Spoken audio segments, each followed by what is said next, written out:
মাঠ ভরা পেঁয়াজ, কৃষকের মুখে হাসি থাকারই কথা, অথচ দেশের অন্যতম পেঁয়াজ উৎপাদনকারী জেলা ঝিনাইদহের চিত্র ভিন্ন। এবছর পেঁয়াজের ফলন ভালো হলেও ন্যায্য দাম না পাওয়ায় চরম হতাশায় পড়েছেন চাষিরা। হতাশার প্রতিফলন দেখা গেল ঝিনাইদহের শৈলকুপা উপজেলার পেঁয়াজের হাটেও। সপ্তাহে শনি ও মঙ্গলবার এই 2 দিন এখানে হাট বসে। কমপক্ষে 2000-এরও বেশি পেঁয়াজ চাষি তাদের উৎপাদিত ফসল বিক্রি করতে আসেন এই হাটে। 1 বিঘা জমিতে পেঁয়াজ চাষ করতে বীজ, সার, সেচ, শ্রমিক সহ অন্তত 60 থেকে 70 হাজার টাকা পর্যন্ত খরচ হয়। কিন্তু বাজারে দাম কম থাকায় সেই খরচ তুলতেই হিমশিম খাচ্ছেন কৃষকরা। অনেক কৃষক বাধ্য হয়ে কম দামেই পেঁয়াজ বিক্রি করছেন। এইভাবে যদি কৃষক এই দামে পেঁয়াজ বিক্রি করে অনেক টাকা লুজার।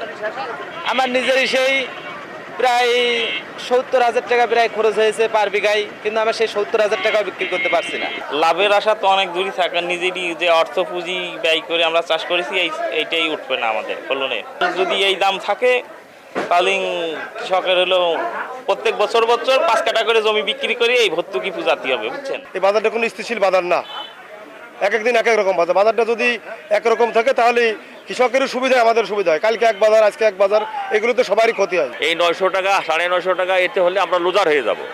আমাদের সর্বোচ্চ যদি 14 থেকে 1500 টাকা বাজার পাই তাহলে আমরা লাভবান হব কৃষক, নাইলে আমরা মার খেয়ে যাবো, আমাদের পুঁজি উঠবে না। পেঁয়াজ রসুন উঠাচ্ছে, যার কারণে বাজারে আমদানি বেশি। ঠিক আছে, আমদানি বেশির কারণে বাজারটা একটু কম। ওভারঅল পেঁয়াজের চাষি ক্ষতিগ্রস্ত হচ্ছে।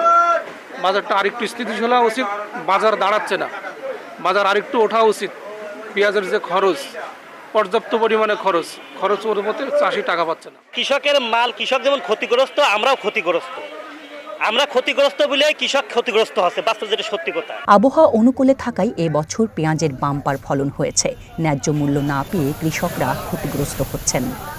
হারভেস্ট মৌসুমে যখন ফসল উত্তোলন শুরু হয় সেই সময় বাজার মূল্য একটু কম থাকলেও পরবর্তীতে কিন্তু বাজার মূল্য বৃদ্ধি পায়। পেঁয়াজ সংরক্ষণ বিষয়ে পরামর্শ প্রদান করছি এবং তাদের মাঝে এয়ার ফ্লো মেশিন প্রদান করছি, যার মাধ্যমে কৃষকগণ তাদের পেঁয়াজ সংরক্ষণ করতে পারবে এবং পরবর্তীতে বাজার মূল্য যখন বৃদ্ধি পাবে তখন তারা সেটা ন্যায্য মূল্য নিশ্চিত হবে কৃষক। এবছর ঝিনাইদহ জেলায় 14,757 হেক্টর জমিতে পেঁয়াজের চাষ হয়েছে। বিভিন্ন ধরনের পেঁয়াজের মধ্যে রয়েছে বাড়ি পেঁয়াজ 1, সুখসাগর ও লাল তীর কিং জাতের পেঁয়াজ।